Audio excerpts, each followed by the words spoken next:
마태복음 19장입니다. 마태복음 19장 13절로 보겠습니다. 13절로 22절 말씀까지 보겠습니다. 우리 같이 읽습니다. 그때 사람들이 예수께서 안수하고 기도해 주심을 바라고 어린 아이들을 데리고 오매 제자들이 꾸짖거늘 예수께서 이르시되 어린 아이들을 용납하고 내게 오는 것을 금하지 말라. 천국이 이런 사람의 것이라 하시고 그들에게 안수하시고 거기를 떠나시니라. 어떤 사람이 주께 와서 이르되 선생님이여 내가 무슨 선한 일을 하여야 영생을 얻으리까? 예수께서 이르시되 어찌하여 선한 일을 내게 묻느냐?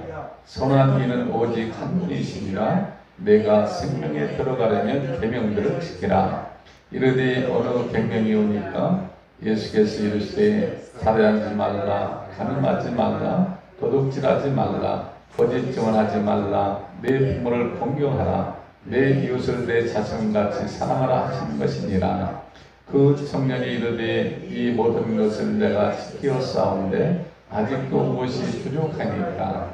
예수께서 이르시되 내가 온전하고자 할진대 가서 네 소유를 팔아 가난한 자들에게 주라. 그리하면 하늘에서 화가 네게 있으리라. 그리고 와서 나를 따르라 하시니 그 청년이 재물이 많음으로 이 말씀을 듣고 근심하며 가니라. 아멘. 지난 시간은 우리가 결혼과 이혼에 대해서 말씀을 들었죠. 결혼은 하나님이 짝주신 것이다. 하나님의 절대적인 섭리다 라는 것을 봤습니다. 그러나 유대 그 바리새인들은 자의적인 해석으로 이혼을 이렇게 함부로 했던 것을 볼 수가 있다는 것이죠. 그러나 하나님 맺어준 짝은 절대 사람의 자유로 이렇게 나올 수 없다. 이렇게 분명히 못 갖고 계시고, 따라서 이혼의 사유가 된다면 간음이 있다면 이혼 사유가 된다 이렇게 말합니다. 따라서 저 여러분들이 육신의 증오과 탐심을 십자가 못 박음으로 간음을 방지하기를 예수님이 축복합니다. 따라서 오늘 말씀 이렇게 보면 13절로 22절 말씀 중에 13절에서 15절 말씀은 어린 아이들에게 안수하시는 우리 예수님을 볼 수가 있죠. 그때 사람들이 예수께서 안수하고 기도해 주심을 바라고 어린 아이들을 데리고 오매 제자들이 꾸짖거늘. 그러니까 제자들은 어린 아이들이 소란스럽고 좀 귀찮죠. 그러니까 이 제자들은 주님의 뜻을 모르죠. 그래서 제지를 시키는 꾸짖꾸짖하는 모습을 본다는 것이죠. 그러나 예수님께서는 14절 말씀이니까 예수께서 이르시되 어린 아이들을 용납하고 내게 오는 것을 금하지 말라. 천국 이런 사람의 것이라 하시고, 그러니까 어린 아이들은 순수하다고 하죠. 순전하다고 합니다. 그리고 절대 부모를 신뢰하고 의리해요. 그러듯이 어린 아이들 같이 하나님을 순수하게 믿어야 된다는 것이죠. 하나님을 절대 신뢰해야 된다는 것을 바랍니다. 그런 것을 볼 수 있다는 것이죠. 그래서 어린 아이들을 용납하고 내게 오는 것을 금하지 말라. 천국 이런 사람이 것이니라. 그러니까 천국은 작은 자가 들어가는 곳이다 하는 것을 설명한 것이죠. 이어서 보니까 12절 말씀 보니까 그들에게 안수하시고 거기를 떠나십니다. 그래서 이어도 재물이 많은 청년들을 주님이 만나주시는데 16절 보겠습니다. 어떤 사람이 주께 와서 이르시되 선생님이여 내가 무슨 선한 일을 하여야 영생을 얻으리까? 어떤 사람이 주께 왔다 하죠. 부자 청년이에요. 이 사람이 바로. 그러니까 어떻게 해야 내가 영생을 얻으리까? 이렇게 물어보는 겁니까? 그러니까 예수님께서 말씀하시죠. 예수께서 이르시되 어찌하여 선한 일을 내게 묻느냐? 선한 일은 오직 한 분이시니라. 내가 생명에 들어가려면 계명들을 지키라. 그러니까 선한 것을 이렇게 어찌하여 그렇게 선한 일을 내게 묻느냐 이렇게 말씀하시면서 선한 일은 오직 하나님이다 이렇게 말씀하시죠. 그러니까 인간은 모두가 죄성이 있기 때문에 선할 수가 없죠. 오로지 선하신 분 한 분 하나님, 성부 하나님이시죠. 또 성자 하나님도 역시 선한 분이시죠. 그러나 여기서 겸손하게 이렇게 예수님은 말씀하십니다. 이어서 또 보니까 18절 보니까 이르되 어느 계명이니까 예수께서 이르시되 사진하지 말라, 가늠하지 말라, 도둑질하지 말라, 거짓증하지 말라, 내 부모를 공경하라, 내 이웃을 내 자녀같이 사랑하라 하시는 것입니다. 그러니까 이웃 사랑을 얘기하는 것이죠. 지금 하나님과의 관계 계명도 계명이지만 이웃과의 관계 계명을 지금 얘기하는 것입니다. 그래서 사랑하지 말라, 가늠하지 말라, 도둑질 말라, 거짓증하지 말라, 네 부모를 공경하라. 이것이 뭡니까? 권받는 것이다. 이렇게 얘기합니다. 그러니까 그 청년이 하는 얘기가 있어요. 그 청년이 이 모든 것을 내가 지켰사온데 아직도 무엇이 부족하니까. 그러니까 계명을 지켰다는 것입니다. 도둑들도 않고, 살인도 않고, 가늠도 않고, 거짓 증거도 않고, 탐심도 내지 않고, 부모를 공경했다는 것입니다. 그러면서 이렇게 얘기하니까 또 하나님, 예수님이 하신 말씀이 있죠. 21절 보니까 이렇게 말하죠. 예수께서 이르시되 내가 온전하고자 할진대 가서 내 수를 팔아 가난한 자들에게 주라. 그리하면 하늘에서 도화가 내게 있으리라. 그리고 가서 날 따르라.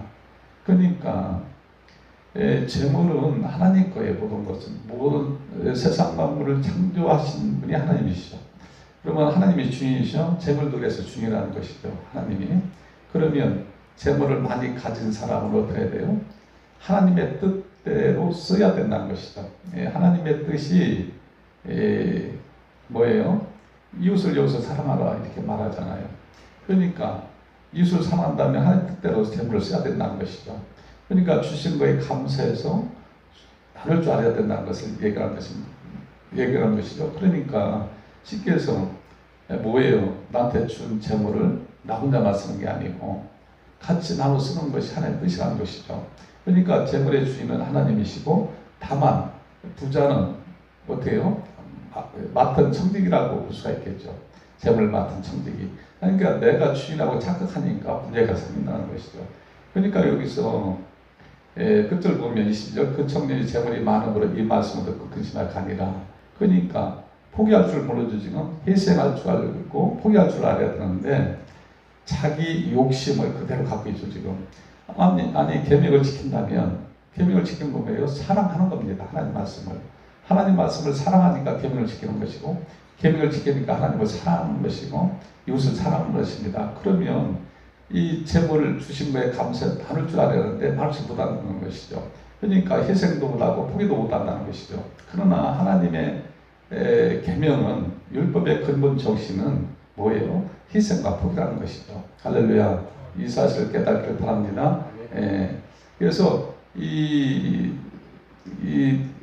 분명히 축복이에요. 물질의 축복입니다. 부자는 물질의 축복이에요.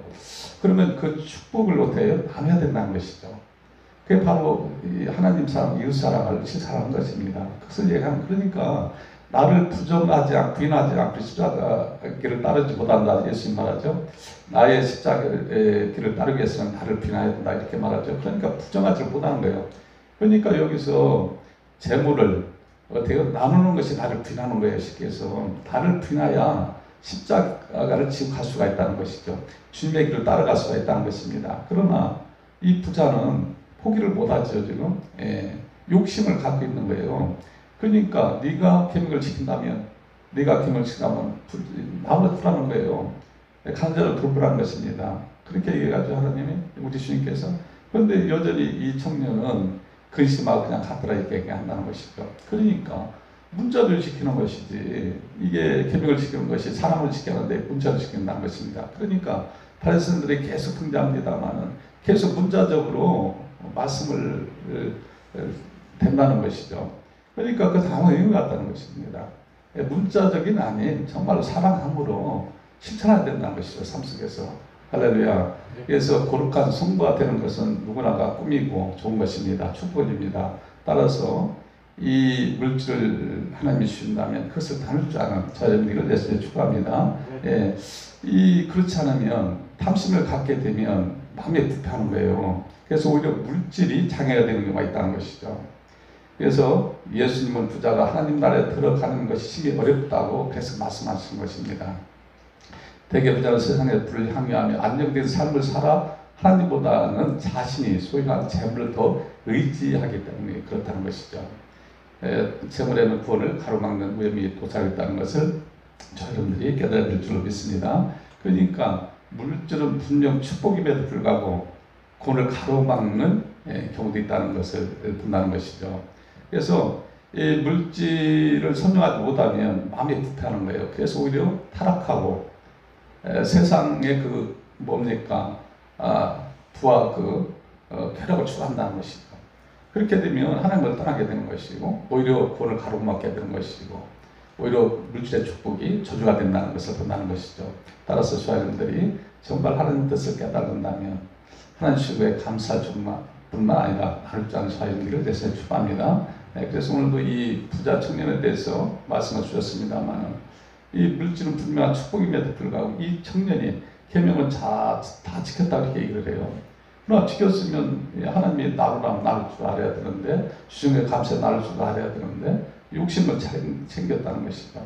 시켜서 희생과 포기를 안 했다는 것입니다. 그러나 중요한 것은 예수를 따르는 길이 예콘의 길이라는 것을 꼭 기억하실 예수를 축복합니다. 그것이 뭐예요? 희생과 포기라는 것이죠. 자, 여러분들이 삶 속에서 나를 희생하고 나를 부인함으로 천국 길에 임하기를 예수님의 고난의 동참으로 영광에 이를 수 있는 자녀들을 예수님의 축복합니다. 이른 아침입니다마는 이 말씀 깊이 삼가 묵상함으로 오늘도 승리하며 살아가기를 예수님의 축복합니다.